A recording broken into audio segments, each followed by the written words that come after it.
How to see the first message on Facebook Messenger without scrolling much. Hello everyone, welcome to this channel. I'm Emily and I'm here to help you out today. So without any delay, let's get started. First of all, make sure that you have an updated version of Messenger application on your device. So let's just check for Messenger. Now as you can see, the app is updated to its latest version. So I'm going to go back and I'm going to search for this app called Tap Scroll.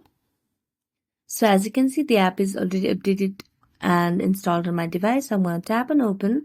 And as I tap and open, you can see the option of turning it on. Then you'll be given the question of giving the permission. So just give the accessibility and then agree on the terms. After that, you'll be able to go to the accessibility shortcuts where you can see tap scroll.